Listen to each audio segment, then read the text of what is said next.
Tapi saya pastikan delalah Nabi hanya ngendikan mangkola la ilaha illallah dakhalal jannah. Saya sering komplain ya sama beberapa orang-orang soleh. Saya komplain betul, bukan komplain nanti komplain betul. Dia itu ngijazahi saya wiridan la ilaha illallah panjang terus ruwet. Terus saya nggak hafal-hafal, saya dimarahin. Gus, kamu itu cerdas kalau ini kok udah hafal-hafal. Memang saya sengaja tidak saya hafalkan gitu. Yang ada tambahan-tambahannya itu Pak Kures. Banyak tanya. Kenapa? Nanti ke rumah saya, nanti tak kasih tahu. Tak kasih tahu itu si orang soleh ini nangis tobat. Padahal soleh loh. Tapi dia hanya soleh perilaku, tidak soleh secara keilmuan. Jadi juga harus tobat dia. Saya cerita.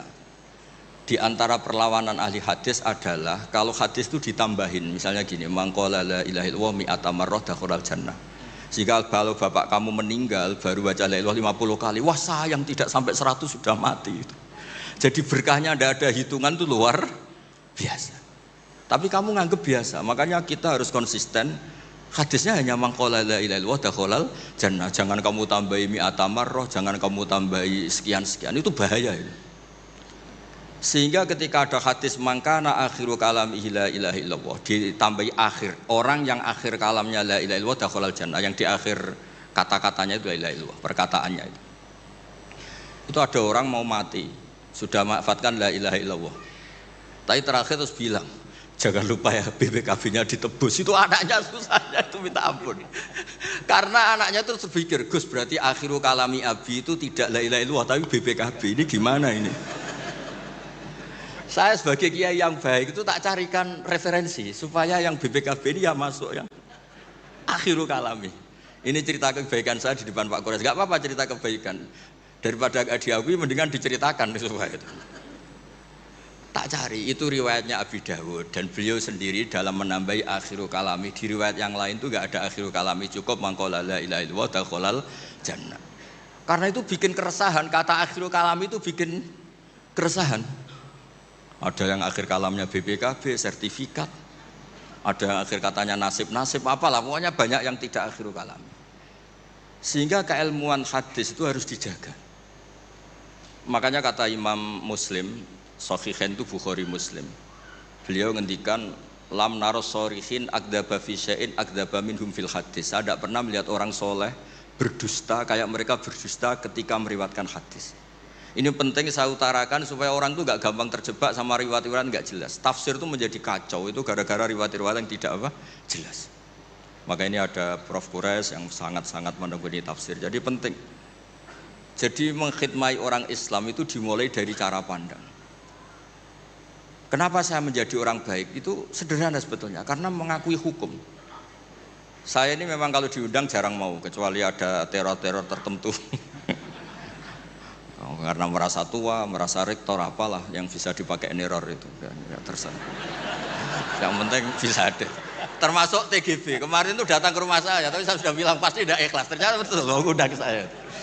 Terserahlah teror itu apa. Saya enggak, ini supaya kalian tahu ilmu itu penting. Ilmu itu penting. Saya termasuk orang yang berkeyakinan. Saya ini hebat kiai-kiai kampung. Saya sering datang ke kiai-kiai. Tapi pas nggak acara saya cilik kiai kampung.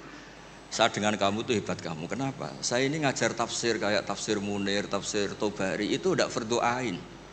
Kamu di kampung bikin madin, ngajarin aqaid khamsin itu fardu ain. Ganjarannya orang yang melakukan fardu ain itu lebih keren timbang yang melakukan fardu kifayah. Jadi kamu lebih hebat timbang saya. Dia tawadhu, tapi memang bisa saya gitu enggak, tetap lebih hebat. Ini penting supaya ada penghormatan kita pada kiai-kiai kampung kan yang dilakukan itu selalu fardu ain. Makanya saya tuh pernah suatu saat berpikir kenapa ada hadis orang miskin tuh masuk surga lebih dulu 500 tahun ketimbang orang kaya. Dulu saya janggal. Ternyata kalau orang miskin tuh komunitasnya itu utang beras, jadi urusan nyawa. Jadi sekali menolong temannya itu urusan nyawa, karena sesama miskin tuh pinjemnya urusan nyawa, beras. Minta anterin ke rumah sakit pas sekarat. Kalau orang kaya itu nganterin rumah sakit karena mau ke salon, penyakit kulit, kan nggak penting-penting gitu. Sehingga surganya agak lambat karena yang dilakukan selalu tidak penting. Kalau orang miskin yang dilakukan selalu apa? Penting. Tapi masalahnya zaman akhir orang miskin banyak melakukan yang tidak penting itu masalah itu. Itu nggak sesuai rencana Nabi. Itu inginnya Nabi itu kalau sudah miskin ya selalu apa? Penting. Ternyata banyak orang miskin yang perilakunya tidak penting. Karena saya pernah didatangin ibu-ibu itu miskin itu tanya, Gus doain saya kaya. Suami saya itu nganggur, saya bilang kamu siap kalau suami kamu kaya. Nanti rumahnya gaji bagus, mobilnya bagus. Lama-lama yang dievaluasi Anda, rumah bagus, mobil bagus, kok istrinya begini. Terus dia cerita, udah Gus nggak jadi, miskin nggak apa-apa. Jadi saya ini kan ya aneh-aneh, orang itu aneh-aneh. Pertama yang dievaluasi mobil, rumah diganti, lama-lama Anda. Suami kamu punya potongan gitu, iya Gus kayaknya iya, sudah Gus biarin miskin aja sampai mati itu. Ya alhamdulillah sampai sekarang miskin dan syukur karena berkatnya ilmu itu.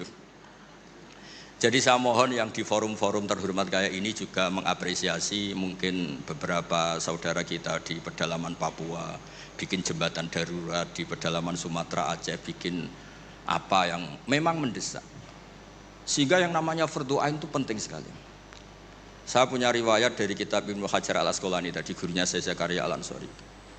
Ketika nanti di mahsyar dan secara lahir teks hadis, seorang lagi secara lahir teks hadis itu Allah itu nimbalin Rasulullah Muhammad dan Jibril, berarti tiga, Allah, Jibril sama Rasulullah Muhammad.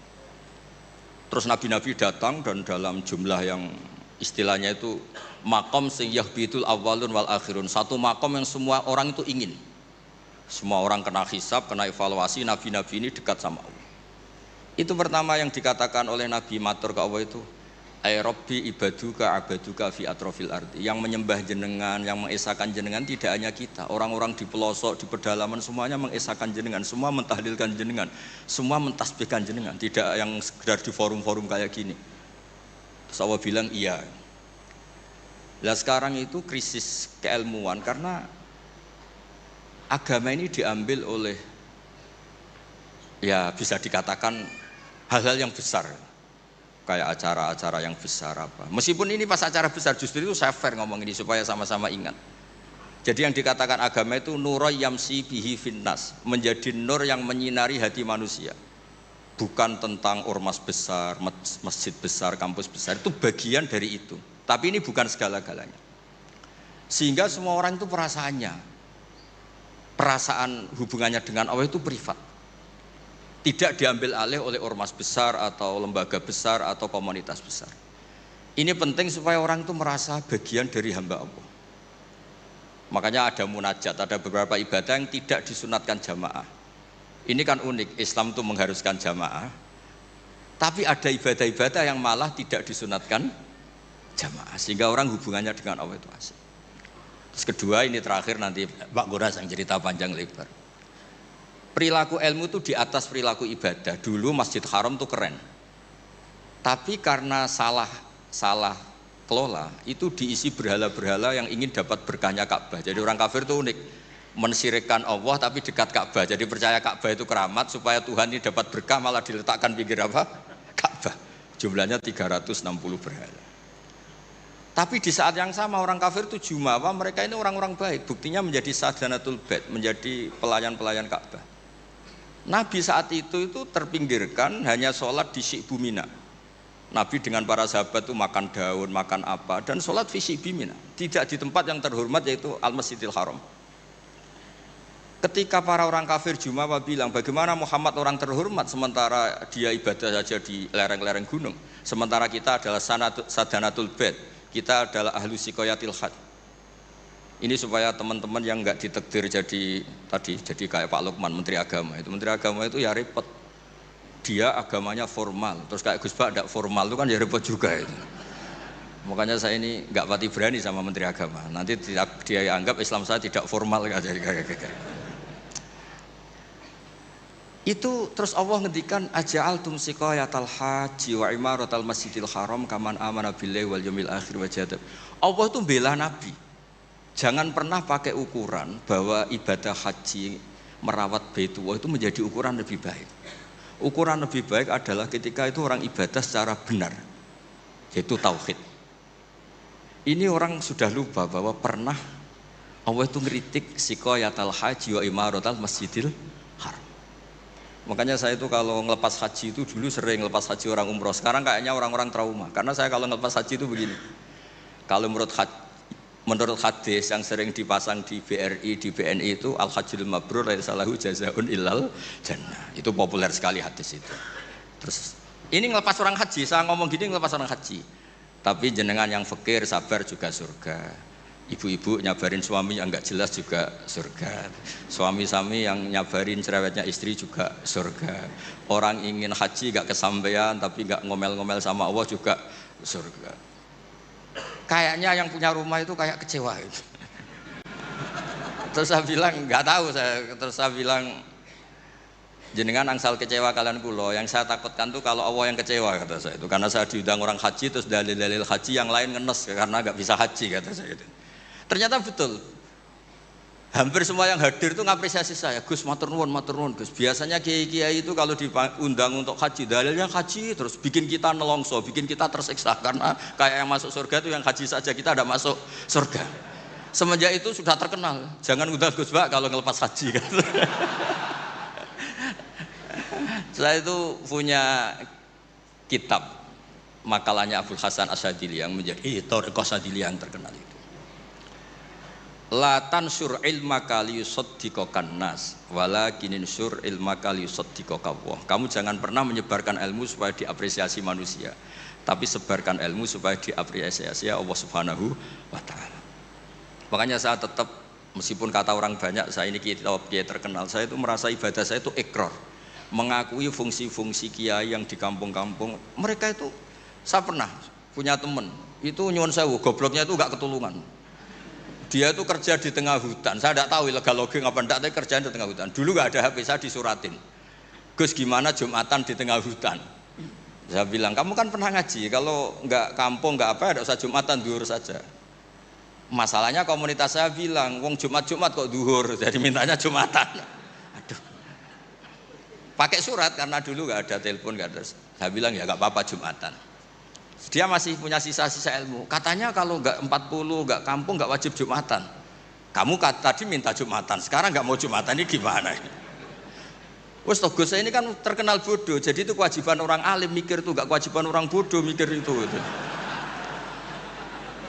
Karena dia korban teori bodoh itu penting, kata dia. Nanti kalau ditanya mungkar nakir itu salah, orang bodoh kok ditanya kata. Jadi memang agak direncanakan itu. Jadi ya bodoh pinter akhirnya dia. Setiap tanya saya, masa kamu udah bisa sendiri? Gunanya orang bodoh ya gini Gus, tinggal tanya katanya. Makanya yang hadir di sini juga penting itu. Tinggal minta resep Gus Bak, cara masuk surga, masuk sudah. Gus Bak masuk udah, tidak penting, penting resepnya. Nah, akhirnya saya kan nyari-nyari gimana supaya ada Jumatan seperti itu. Nah ini yang terus saya bilang, kamu sama saya itu keren saya, keren kamu katanya. Kenapa Gus? Kamu nanti dikholi karena pendiri masjid. Makanya saya pernah cerita ini sampai kiai itu nangis. Orang tuh kalau kiai kampung itu pendiri masjid kadang dikholi. Kalau sudah kiai top itu bisa aja disangoni pakai uang kotak masjid kata saya itu. Ini bukan nyindir, bukan, supaya orang tuh ngerti lah. Jadi memang dulu Nabi itu penghormatannya sama orang yang melakukan fardhu ain itu luar biasa. Uwais Al-Qarni itu tetangganya sudah dosowan Nabi. Uwais Al-Qarni itu belum, karena ibunya itu egoisnya minta ampun, nggak mau ditinggal, kemana-mana minta digendong. Tapi Nabi malah ngendikan khairul qurun Uwais Al-Qarni, orang terbaik tabi'in itu Uwais Al-Qarni. Umar kalau kamu ketemu minta, karena dia fanatik mengelola fardhu apa? Ain. Makanya saya mohon sama alumni UII kalau sudah di rumah di mana-mana itu nggak usah merasa kalah keren sama Pak Fathul Wahid karena jadi rektor. Pak Fathul Wahid di sini itu ya rektor, terus ya banyak yang layani, meskipun dia sopan katanya pelayan, tapi yang layani bawahnya. Gak pernah nyupir sendiri tetap. Gak pernah nyupir sendiri, ya gak pernah buka pintu sendiri, tetap dilayani. Tapi kalau kamu di kampung jadi kiai musola terus miskin itu, yakinlah pendiri. Statusnya apa? Pendiri, bukan penerus, tapi apa? Pendiri. Pak Fathul Wahid hanya apa? Penerus. Nah itu lah kacaunya kiai kampung setelah tak kasih tahu gitu, memang bener-bener sama saya terus nggak sopan. Waduh. Ya tapi saya ikhlas lah atas nama ilmu.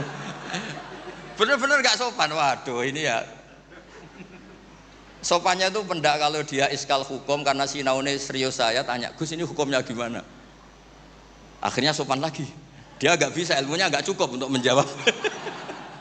Ya tapi apapun itu yang namanya ngaji itu pengakuan ikrar ya. Jadi penting, makanya kan diantara hebatnya Rasulullah SAW itu kata Imam Ghazali, nggak ada pemimpin justru kena khitab wakhfid janahaka liman ittaba'aka minal mu'minin. Muhammad, kamu harus merendahkan diri kamu liman ittaba'aka, sama orang yang ikut kamu, sama santri kamu, sama orang yang percaya sama kamu.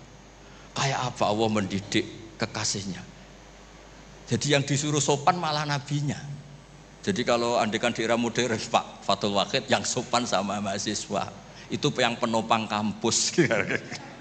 Kayak apa? Makanya kata Imam Ghazali, andekan mental ta'azzus atau takabur, andekan keangkuhan itu hal yang baik. Lama amarallahu ta'ala habibahu biqauli ta'ala wakhfid janahaka limanit taba'aka minal mu'minin. Nah tentang visi ya, visi itu gampangnya tadi. Agama ini kan menentukan halal haram. Zaman apapun, teknologi apapun, mesti pertanyaannya ini kalau baik ya halal, kalau buruk ya haram. Misalnya ada teknologi yang orang bisa ke Mekah 2 detik atau 2 menit. Orang tetap pertanyaannya, saat itu ibu kamu sekarat apa enggak? Anak kamu sakit apa enggak? Punya kewajiban fardhu ain apa enggak? Kalau punya fardhu ain kamu tinggal pasti orang nganggap masalah. Ya kan? Apapun kayak kamu, teknologi mutakhir kayak apa? Ya seperti misalnya peristiwa kamu pejabat, pas daerah kamu ada musibah banjir, kamu tinggal iktikaf di Ka'bah, tetap orang nggak anggap iktikaf itu ngawur itu mesti orang itu. Karena meninggalkan fardhu apa? Ain. Saya di sini kata orang banyak kan keren, misalnya sama ahli tafsir Quraisy. Tapi misalnya saat ini istri saya sakit atau anak saya sakit, pasti dianggap ngawur itu, karena meninggalkan fardhu ain. Jadi fardhu ain itu menurut saya segala-galanya. Makanya saya sering ngaji di majelis saya itu saya sering cerita, kata Allah dalam hadis qudsi, ma taqarraba ilayya abdi bisyai'in ahabba ilayya mimma aftaratuhu alaih. Tidak ada ibadah yang paling saya sukai sebagaimana ibadah orang melakukan fardhu. Jadi fardhu ain ini adalah konstitusi. Berarti orang-orang yang sekarang nyari makan untuk keluarga dan statusnya fardhu ain itu lebih keren ketimbang misalnya orang nyari kekayaan untuk rofahiyah, untuk takmilah, untuk penyempurnaan, untuk sekunder. Nah di sini pentingnya peletaan hadis, orang miskin itu masuk surga lebih dulu 500 tahun ketimbang orang kaya. Tapi saya bilang ke santri-santri saya, tapi jangan kamu berpikir kalau Bilal itu surganya lebih dulu ketimbang Abu Bakar. Karena Abu Bakar ini jauh punya kebaikan di luar kebaikan sabar sama miskin, yaitu fungsinya menjadi pondasi Islam, yaitu Abu Bakar.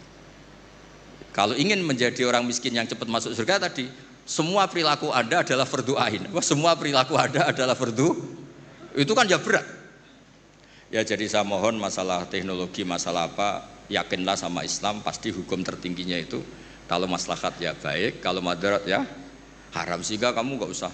Misalnya ada orang pakar bom, bisa punya bom yang 1 kali ledakan bisa menghancurkan dunia.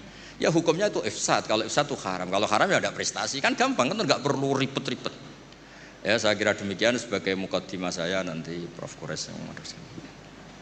Assalamualaikum warahmatullahi wabarakatuh. Waalaikumsalam warahmatullahi wabarakatuh.